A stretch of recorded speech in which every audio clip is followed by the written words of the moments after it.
The first one, America's Airborne Beavers, Operation Beaver Drop. Yes, this actually happened. I have no idea what he's talking about this time. Let me get the window up and then I'll hit play. There we go. I have no context for this, so this is going to be weird.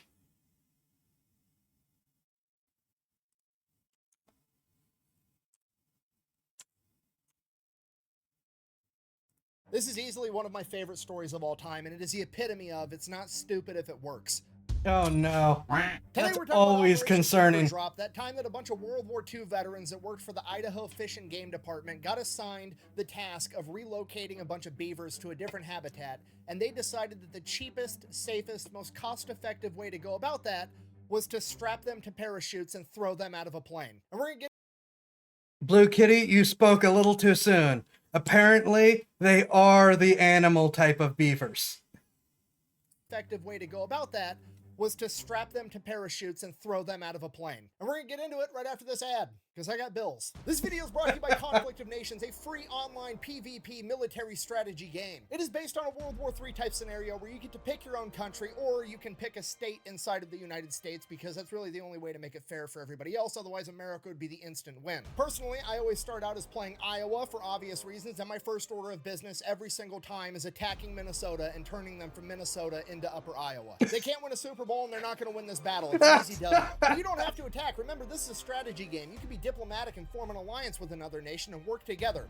I mean, you could. I'm not gonna. I'm gonna build up my army with tanks, jets, and nuclear submarines and turn my attention to Wisconsin. Okay, I'm gonna be honest with you guys. The nuclear submarines are not super helpful in Midwestern warfare, but that's the type of flexibility that Conflict of Nations allows. I've already taken over Minnesota, the land of 10,000 lakes. I'm gonna put a nuclear submarine in every one of those lakes. Anyways, if you want to give it a try, it's available on PC and mobile, and if you use my link and discount code down below, you're gonna get 13,000 free gold and a free 1-month membership. Let's get back to the video. That is the kind of unhinged planning that I am 100% for. That's great. All right. Chapter 1, Nice Beavers. Uh-oh. 13,000 free gold and a free 1-month membership. Let's get back to the video.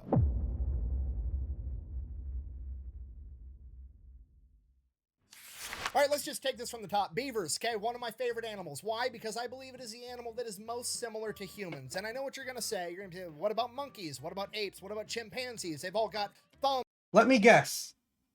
They build things. Which, and I don't just mean like a nest. I mean like their dams are whole big planned out structures. And I know what you're gonna say. You're gonna say, what about monkeys? What about apes? What about chimpanzees? They've all got thumbs and they poke shit with sticks and they eat bananas just like people do. That's fine. I understand that they're very similar to people, but beavers are the most similar to humans in spirit. We are the only animals on the planet with the audacity to walk into a new ecosystem and be like, wow, I hate everything about this. I could A, migrate, but I'm not going to do that. I'm going to go with option B and change everything about the world around me to make it suit me better and fuck everybody else. Now, do I was technically correct. everything about the world around me to make it suit me better and fuck everybody else. Now, do I enjoy the wetlands that beavers create with their dams? No, it's not my jam. However, game recognized game, because when a beaver sees running water and is like, "You gonna do this? Okay, fine." That's all I needed for him to do that, and it became personal with me.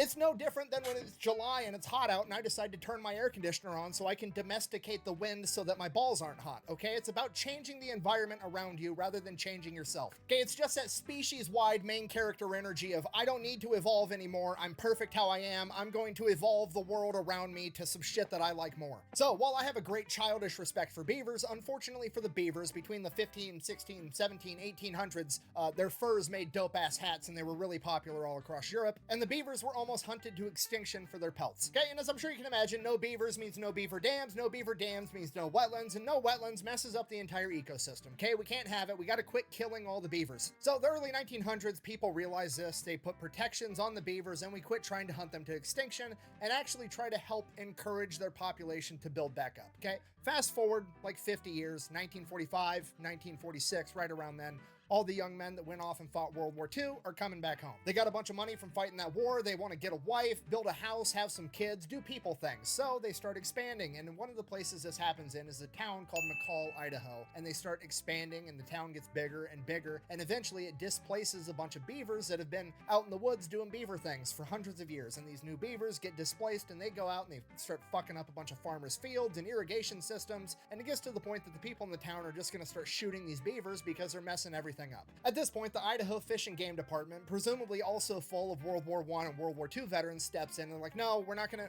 kill these beavers. These guys are awesome. They do a lot for the environment. We're gonna take them. We'll move them somewhere else where they can thrive. We're not killing beavers. We're just relocating them. So here's the plan. They're gonna capture the And as established, they will stay where they are and make it their new home.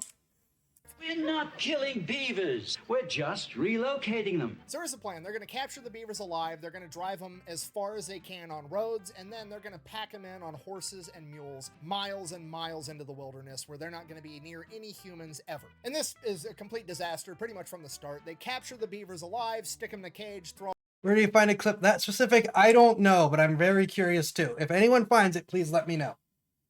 And this is a complete disaster pretty much from the start. They capture the beavers alive, stick them in a cage, throw them on a truck, try to drive them hours and hours into the wilderness. This is really hard on them because beavers, they're a lot like me. I like to sit in my house in the air conditioning. They like to sit in their dams in the nice, damp, wet environment to keep cool. Beavers can't keep cool on the back of an unair-conditioned truck in the mid-1940s. A lot of them are getting heat stroke, they're passing out, they're dying, they quit eating, or they get super agitated and they're very combative the entire time because they're hot. Then, even if the beavers do survive the truck ride, they're all pissed off and angry, and now they're getting strapped to a horse or a mule, and that pisses off the horse because he's got a bunch of angry beavers all over him, and now the horse is pissed off, and the whole thing just, it doesn't work. So now the Fish and Game Department is like, well, what are we gonna do? We gotta save all these beavers. We want to get them up in the mountains so they can build their wetlands. It's gonna help protect the town from flash flooding. It's gonna prevent erosion. It's gonna be great for the environment.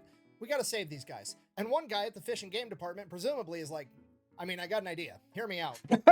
We do have an awful lot of extra surplus parachutes from World War II laying around, and we've got a plane. Okay, now to us in 2024, this sounds insane, but you gotta remember, this is 1948, okay? There's no OSHA, there's no, rules and regulations, and it's in Idaho, which is basically the middle of nowhere at this point. Nobody's telling these guys what to do. A bunch of World War I.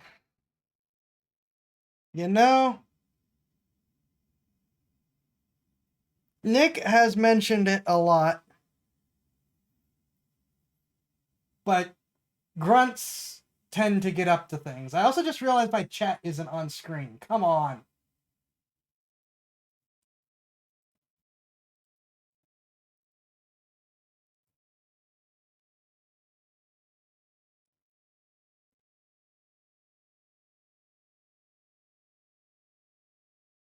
There we go. Yeah, this is grunts being grunts. This is, well, when you put a bunch of enlisted together, this kind of stuff happens. Doesn't matter what army it is, doesn't matter what year it is. This is how the enlisted troops act. This is how they get things done because, I don't know, there's something about grunts. And you know what? For the first time in weeks, my eye just failed. Give me a sec. We're having a great start to the stream, ain't we? But I don't get it. I mean, I guess it does take a certain kind of person to volunteer to go be a line infantryman and you know, risk your life in that way and in that environment. But still, it's always the grunts and crafts where we're gonna do some really, really insane stuff that no one else would think of. For no other reason than we think it's the best solution, and it's easier for us to do it this way than the so-called real way. World War II veterans are like, huh, it's actually a pretty good idea, Jimmy. You know, it did work at Normandy, and the beavers aren't even going to have Germans shooting at them, so I mean, pretty high likelihood they'll be fine. Let's try it. Oh no. So, first order. Up to I always thought it was like PTSD, just being drafted and made a grunt and going through basic did things. But I mean, maybe, but it's like, I don't know. Because it seems like they get up to stuff like immediately. The moment they become enlisted troops, before they even finish basic, they are getting up to stuff. This comes from personally knowing 8 people who either were or still are enlisted. Be fine. Let's try it. So, first order of business, we got to develop a box that opens up once it hits the ground and gets the beavers to the ground safely. Pretty simple. It's basically opens up. That is an official government diagram labeled beaver dropping box. Figure 1, diagram of a box in which beaver are dropped by parachute.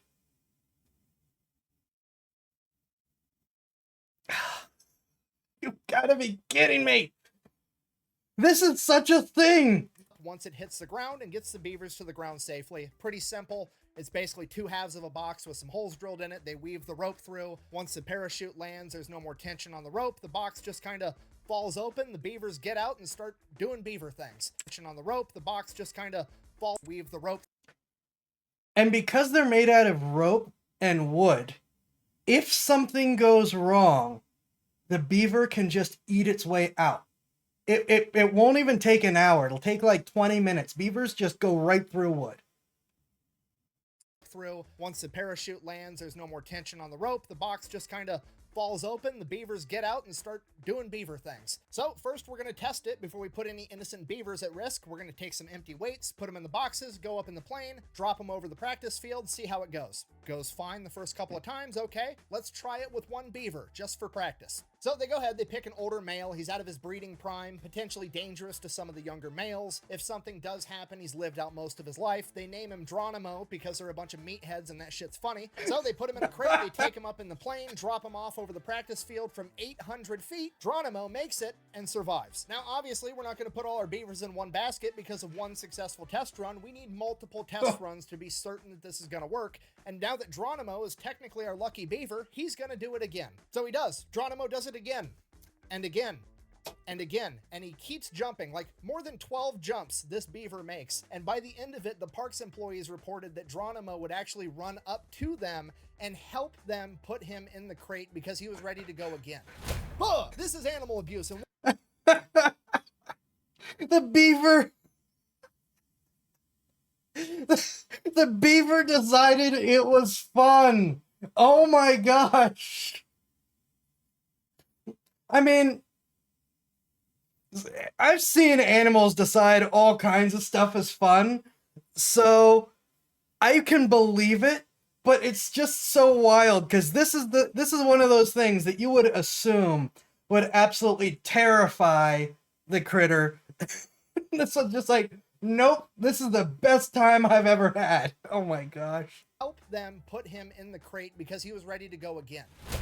This is animal abuse, and what if one of those boxes didn't open after the parachute landed? Okay, first of all, no it isn't. I've already went over the options. A, they could stay where they were at, being displaced, and end up getting shot by farmers for messing up their beaver. crops. Oh no. B, they could spend days in transit on the truck and on a pack No. suffering and potentially dying. Or C, we could throw them in an airplane, fly them there in Band 15 of minutes, beavers. and then throw them out the side. They can get their jump wings while they're doing their Band of Beavers reenactment, okay? No. It's literally the best option. No. Okay, secondly, why are you worried about the box not opening? Like, did you think about this at all? It's a pine box, and that's a beaver, okay? Literally the only animal in the animal kingdom known for cutting down trees with its fucking face. I have the utmost confidence that if one of those boxes malfunctions, the beaver is gonna figure it out. All right, so now they have their beaver. I just said that. I just said that. Oh my God.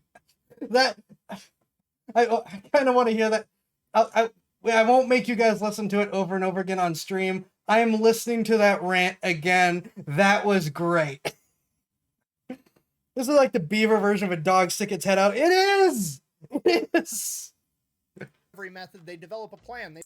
The beaver is going to figure it out. All right, so now they have their beaver delivery method. They develop a plan. They pick out a bunch of different locations all over this beaver wooded area area. where they're going to be able to drop these beavers off in groups of like 3 to 5, 2 males. Do it up to it. All right, fine. We're listening to that rant again because it's amazing. He was ready to go again. Buh! This is animal abuse, and what if one of those boxes didn't open after the parachute landed? Buh! Okay, first of all, no it isn't. I've already went over the options. A, they could stay where they were at, being displaced, and end up getting shot by farmers for messing up their crops. B, they could spend days in transit on the truck and on a pack mule suffering and potentially dying. Or C, we could throw them in an airplane, fly them there in 15 minutes, and I then can't throw get 'em out over the Band side. of They can get their Beavers. jump wings while they're doing their Band of Beavers reenactment, okay? It's literally the best option. Okay, secondly, why are you worried about the box not opening? Like, did you think about this at all? It's a pine box, and that's a beaver, okay? Literally the only animal in the animal kingdom known for cutting down trees with its fucking face. I have the utmost confidence that if one of those boxes malfunctions, the beaver is gonna figure it out. All right, so now they have their beaver delivery method. They develop a plan. They pick out a bunch of different locations all over this wooded area where they're gonna be able to drop these beavers off in groups of like 3 to 5, 2 males, 3 females, 1 male, 3 females, something like that, enough that they're going to be able to rebuild their own little colonies, but they're going to be spread out enough that they're not going to congregate into one thing, and it's going to be a humongous boost to the beaver population. This is what conservation's all about. So they get that all figured out, they have the plan in place, they know the delivery method, now they just got to go catch all the beavers. So they go back to town, catch them all, there's 76 of them. They take them back, they start loading them in crates, and they're going to take them up and them all. They know Those beavers are just completely unbothered as they're being shoved into the crate. Look at that. the delivery method, now they just got to go catch all the beavers. So they go back to town, catch them all. There's 76 of them. They take them back. They start loading them in crates. That was not a struggling beaver. It was just like, oh, look, a hole I can get up. No, get back in there. Hey, Sai. We're watching Insanity. They're going to take them up in the plane and throw them out the side. And here's the best part about the whole thing. They filmed it. Into the drop box. Nearly ready for that flight back into the mountains. And this is where you can really start to see that this is a different time. I mean, look at this absolute Chad just manhandling this beaver into that crate with no safety equipment, no gloves, no eye pro, nothing. If this were modern day, that guy would have leather protective gloves up to... Even that beaver didn't look like it was doing much struggling. It's just kind of like, no, I don't feel like being in you. No, get back in there. All right, fine. Oh my gosh. his elbow. He'd have nothing. Beaver into that crate with no safety equipment, no gloves, no eye pro, nothing. If this were modern day, that guy would have leather protective gloves up to his elbow. He'd have safety glasses with a hard hat, with a face shield, with a leather apron. He'd have two dudes holding his hand while he did it just to make the safety guy happy. No, this is just some angry war veteran throwing a beaver into a box like it's another 8-hour workday. It's fantastic. That's it. They get the beavers loaded up on the plane. The plane takes off. They drop all the beavers in their designated drop zones. 75 out of the 76 survived. I don't know how they know this. I'm assuming they had people on the ground at the different drop locations to make sure the boxes opened or that the beavers made it or whatever. But apparently the one beaver that didn't make it had somehow either slipped through the crack when the rope was loose or eaten his way out of the box after they let it out of the plane, and the beaver was last seen standing on top of the box with the parachute above him, and he probably would have been fine, except when he got 75 feet off the ground, he decided to jump. Are you... So on one hand, that's kind of sad, but on the other hand, you know, natural selection. If the other 75 beavers figured it out and you didn't, it's probably on you. On a happier note, though, the boys at the fishing game... That's such an awful way to put it. He's right, but that's such an awful way to put it. Also, yeah, the boxes weren't, well, I don't, oh my gosh. I told you they'd get out of the boxes quickly, at the very least. A little too quickly in that case. I can't believe we have records of that. I can't believe we have records of how that one beaver... I thought it was going to be the parachute didn't open, it landed in water and drowned or something. No, it just ate its way out and jumped. Oh my gosh. And it rode its way down for a while first, and then it jumped. 5 beavers figured it out and you didn't. It's probably on you. On a happier note, though, the boys at the Fish and Game Department decided to hook up their lucky beaver, Geronimo. This is posted in the Journal of Wildlife Management, Volume 14, Number 2, April of 1950. The article, Transplanting Beavers by Airplane and Parachute by Elmo W. Heater, Idaho Fish and Game Department, McCall, Idaho. And I quote, Geronimo had a priority reservation on the first ship into the hinterland, and that with 3 young females went with him. They had to hook up their boy.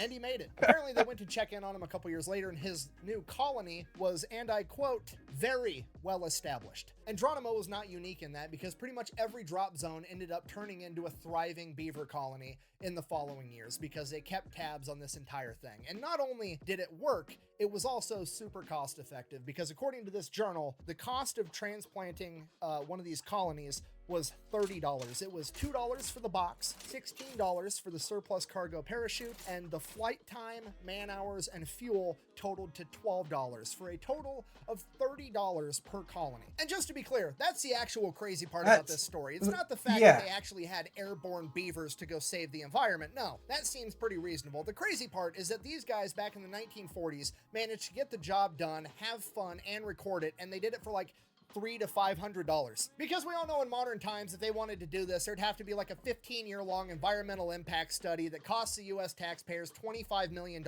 just so that the government could determine that if you drop beavers off in the forest, they will in fact do what beavers do. And then once the government goes ahead and says it is in fact okay to put beavers in the woods, it's going to take another 10 years for Lockheed Martin and Boeing to bid on the contract worth $100 million to relocate 100 beavers into the woods. Is it just me, or was that the stupidest thing we've ever seen? Sorry, I'm ranting. In conclusion, the moral of the story is, if it sounds dumb, but it works, it's not that dumb, and sometimes it's ridiculously cost-effective to just let people do their job. Also, beavers are cool, and airborne beavers are even cooler, and this has been the story of America's band of beavers, the airborne paratrooper beavers that went in to save the environment. Thank you for watching. This is wild. Enjoy some merch over at thefatelectrician.com. Quack bang out. This is so wild. I didn't make a single vagina joke in that entire video. I'm finally maturing. Are you kidding? One more thing. Don't forget to go check out Conflict of Nations, okay? You get to pick your own country, mainly the United States. Otherwise, let's face it, you're just competing for second place. Don't forget to use my code down below to get the freebies. I'm going to go conquer Wisconsin. Really? Why? Because they've got spotted cow beer, and I want some.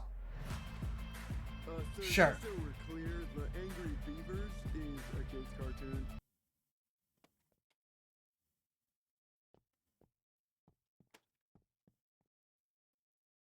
That was wild. I mean, I get it now that it's been laid out to me, but I had no idea where that was going, why it was going. I just looked at that opening thumbnail and thought, all right, this is going to be something. I don't know what it's going to be, but it's going to be something. It was indeed something. Oh my gosh. Yeah, that was, I love that story too. That was great. Rippy, you just missed the most amazing thing. Fat Electrician, America's Airborne Beavers, Operation Beaver Drop. Yes, this actually happened. This was wild. I am so sad you missed it. Oh my god. Either watch it or go back and watch the VOD. This is incredible. Oh my gosh.